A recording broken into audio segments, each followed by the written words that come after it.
Hello everyone आपण समस्त को स्वागत आपण प्रिय यूट्यूब चैनल को देखंतु ये वीडियो आलोचना करबा ओपीएस लागू को नहीं एनपीएस देखंतु हटाई ओपीएस लागू नहीं जो दाबी रही से रिगार्डिंग संपूर्ण तथ्य ये वीडियो रे जानिबा को पाइबे।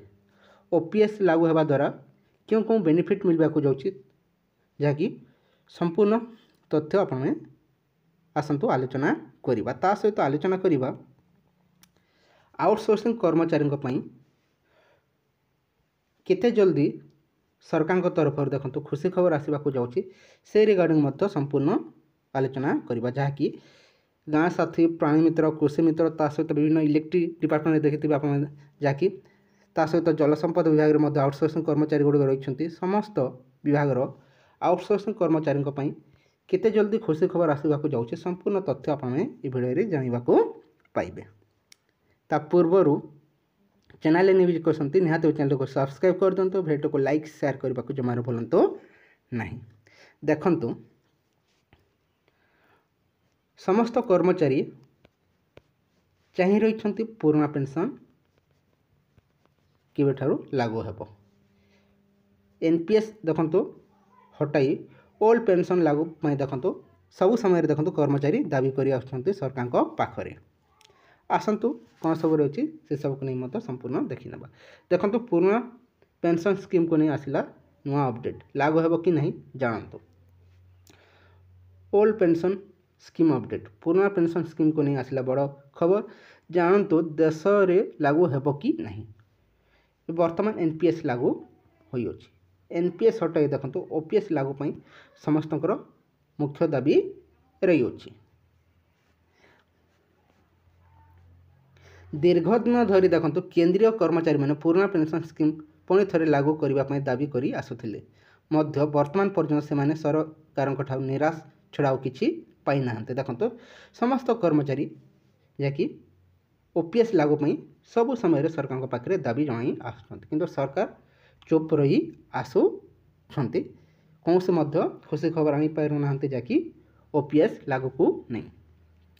समस्त कर्मचारी आशा करुथिले जे 2024-25 आर्थिक वर्ष पर सरकार बजेट रे किछि बड़ घोषणा करि पारंती किंतु पुराना पेंशन स्कीम को नहीं किछि कहि नथिले अर्थमंत्री निर्मला सीतारामन।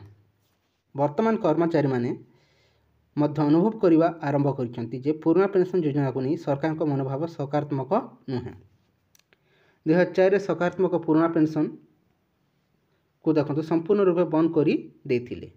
यह द्वारा सरकार द्वारा एनपीएस आरंभ होता सरकारी कर्मचारी को वेतन देख एक अंश एनपीएस को जाए। एनपीएस रे अवसर पर पेंशन देवारे कौन व्यवस्था नहीं। पुराना पेंशन स्कीम कार्यकारी हेबो कि नहीं ताहा उपरे अर्थ सचिव संपूर्ण रूपे स्पष्ट करिसेंती। अर्थ सचिव टीवी सोमनाथन कौन कहते आसतु जानी नबा। पुराना पेंशन स्कीम रो देखंतु पुनरुद्धार संपर्क अर्थ सचिव टीवी सोमनाथन एक बड़ कथा कहते। टीवी सोमनाथन कहते जे सरकारी पेंशन योजना को फेराई आनिबा देशर से नागरिकों क्षतिकारक हेबो। यह सहित से आहरी मध्य कहते जे नया पेंशन स्कीम संपर्क में कर्मचारी संगठन एवं राज्य सरकार सहित किसी सकारात्मक आलोचना होई अछि। न्यूज एजेंसी पीटीआई सहित साक्षात दे टीवी सोमनाथन एक बड़ कथा कहते। यह व्यतीत एनपीएस पर गठित कमिटीर कार्य एपर्यंत शेष होना। ता सहित देखंतु से कहते जे आमे कर्मचारी संगठन एवं राज्य सरकार सह ए विषय आलोचना करियोछु। एथिरे देखंतु किछि अग्रगति मध्य देखिबाको मिली अछि। कर्मचारी किछि चिंता रही अछि बोली सचिव कहते। अन्य पक्षरे से कहते जे गोटे कथा स्पष्ट जे पुराना पेंशन व्यवस्था आर्थिक दृष्टि संभव नुहे। देखंतु आर्थिक दृष्टि पुराना पेंशन व्यवस्था संभव नुहे बोली कह जाई अछि।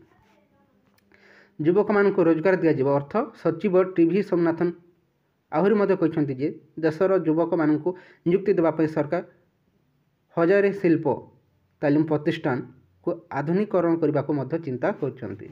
से सब को देखिले देखंतु ओपीएस लागू नहीं देखो सरकार कौन सी मात्रा मध्य खुशी नहांती।